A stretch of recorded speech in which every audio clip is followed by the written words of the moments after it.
اور جو لوگ ایمان لائے ہیں وہ کہتے ہیں کہ کیا اچھا ہو کہ کوئی نئی صورت نازل ہو جائے۔ پھر جب کوئی جچی تلی صورت نازل ہو جائے اور اس میں لڑائی کا ذکر ہو تو جن لوگوں کے دلوں میں روگ ہے تم انہیں دیکھو گے کہ وہ تمہاری طرف اس طرح نظریں اٹھائے ہوئے ہیں جیسے کسی پر موت کی غشی طاری ہو۔ بڑی خرابی ہے ایسے لوگوں کی۔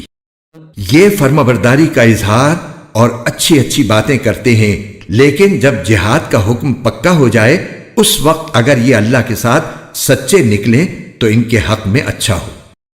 پھر اگر تم نے جہاد سے منہ موڑا تو تم سے کیا توقع رکھی جائے؟ یہی کہ تم زمین میں فساد مچاؤ اور اپنے خونی رشتے کاٹ ڈالو۔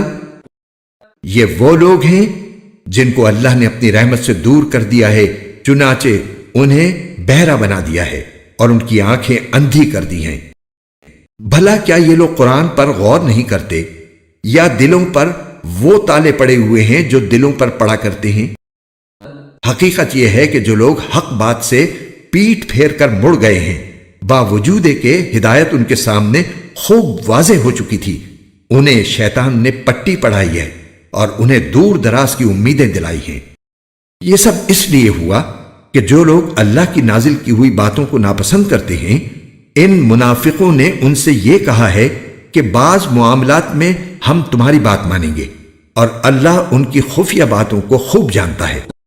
پھر اس وقت ان کا کیا حال بنے گا جب فرشتے ان کی روح اس طرح قبض کریں گے کہ ان کے چہروں پر اور پیٹھوں پر مارتے جاتے ہوں گے۔ یہ سب اس لیے کہ یہ اس طریقے پر چلے جس نے اللہ کو ناراض کیا اور اس کی رضامندی حاصل کرنے کو خود انہوں نے ناپسند کیا، اس لیے اللہ نے ان کے اعمال اکارت کر دیے۔ مفتی محمد تقی عثمانی۔ آیت نمبر 20۔ تفسیر۔ صحابہ کرام کو قرآن کریم سے عشق تھا، اس لیے انہیں ہمیشہ یہ اشتیاق رہتا تھا کہ کوئی نئی صورت نازل ہو، خاص طور پر جو حضرات جہاد کے مشتاق تھے، انہیں یہ انتظار تھا کہ کسی نئی صورت کے ذریعے انہیں جہاد کی اجازت ملے۔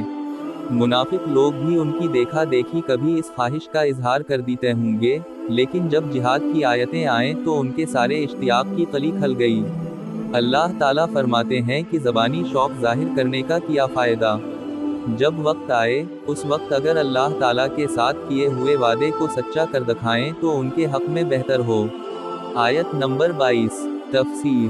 جہاد کا ایک مقصد یہ ہے کہ اس کے ذریعے دنیا میں انصاف قائم ہو اور غیر اسلامی حکومتوں کے ذریعے جو ظلم اور فساد پھیلا ہوا ہے اس کا خاتمہ ہو۔ اللہ تعالیٰ فرما رہے ہیں کہ اگر تم جہاد سے منہ موڑ لوگے تو دنیا میں فساد پھیلے گا اور اللہ تعالیٰ کے احکام سے روگردانی کے نتیجے میں ظلم اور ناانصافی کا دور دورہ ہوگا، جس کی ایک شکل یہ ہے کہ رشتہ داریوں کے حقوق پامال ہوں۔